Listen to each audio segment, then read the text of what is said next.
Luminar Neo has some interesting extensions and features coming up this fall, and studio lighting is one of them, and that was already available in the beta version that I was able to test a few days before the official launch of that particular feature. And I will look into that in this video because I have access to the beta version. Hi, it's Peter here, and we have to start with the disclaimer. Skylum, the maker of Luminar software, sent me this beta version of the software, but they did not tell me what to say on this video, nor have they seen this before. So everything I say is my own opinion about studio lighting and my few comments about the upcoming extensions.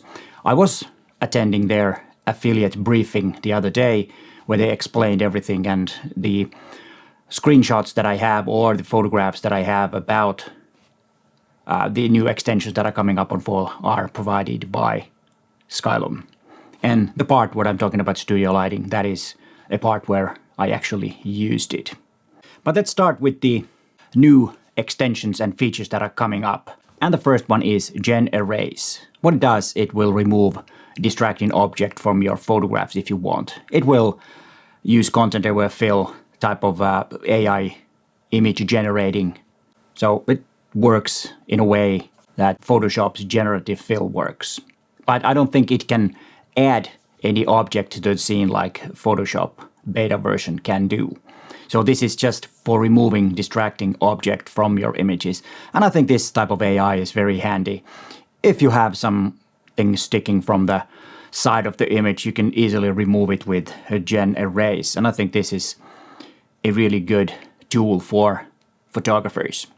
And then the second one is SceneExpand. So what this does is it will fix, for example, panorama images if you have some parts that are not shown. So because the panorama software sometimes leaves something out because of it straightening up the images and making the stitch.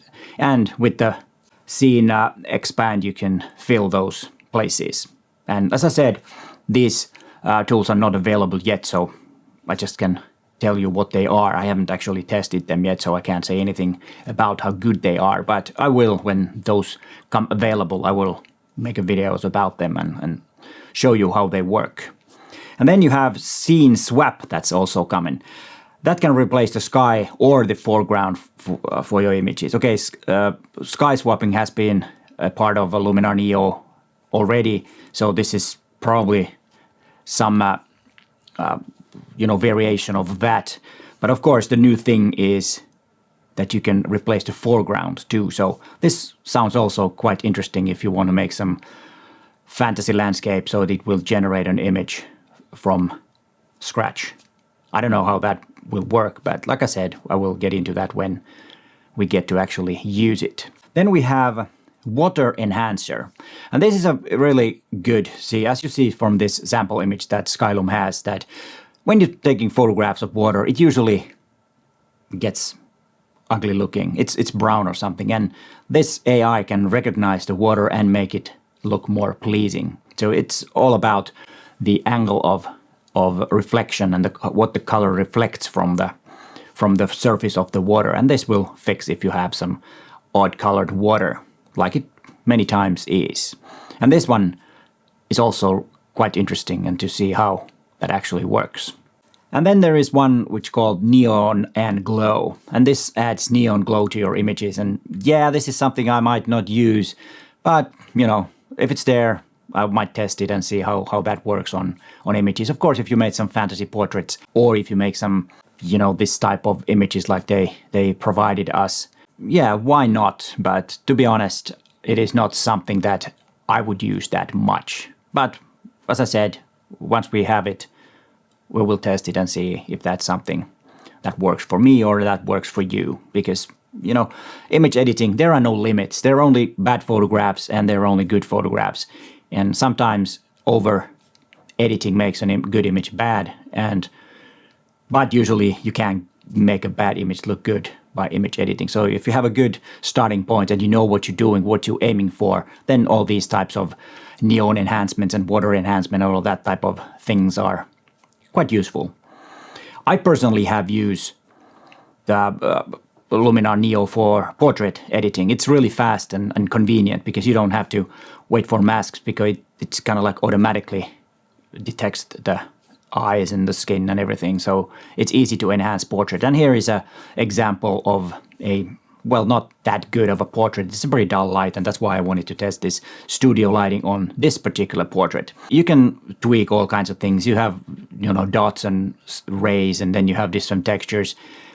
On this particular image, I don't think it's much useful, because these type of effects, in my opinion, should be done to the background. If I have a dull studio background, this type of light rays and patterns of light could be really interesting in the background, but not on the face. We can use it on a face to make some kind of a special portrait, and you know, you have some gobos and stuff in front of, and to make a light a little bit more interesting on the face. But to be honest, this particular tool would be great if it worked on the background. It does work only on portraits and only on the face. I tested it on this particular image, and yeah, you can do some interesting things with the light, but to be honest, I wouldn't use this on a face unless I wanted to have some mimicking of light coming through leaves or through shades like I have over there, which is overexposed right now, so you can't see the shades. So, you know, this tool, to be honest, was slightly a disappointing tool. It's an interesting thing, and for some special type of portraits, you could use it. But like I said, this could be a good tool and good light tool for the background. If you have this type of lighting on the face, then what I would suggest is to do some kind of a Rembrandt light mimicking thing. On this image, it could work really well, so that you would have the triangle on the, or actually it would be on this side, on the kind of like a shadow side of the face. That would be a lot more interesting. That would add to the image. Or if you could get some kind of a side lighting, but maybe they will, you know, make this better. But at the moment, no, it's not for me, but you might want to like to do that.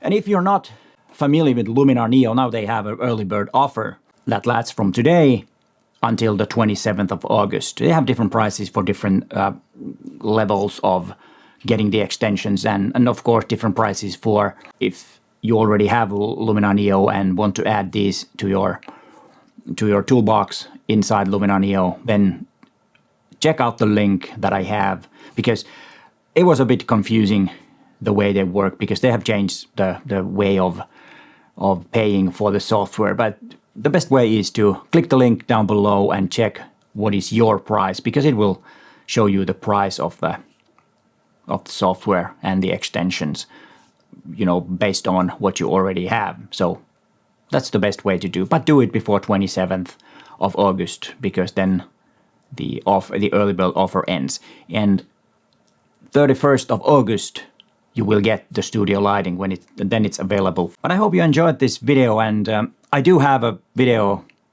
over there about the panorama tool that was just launched a few weeks ago to Luminar Neo. You might want to check that if you're interested in that. But hey, thanks for watching, and bye for now.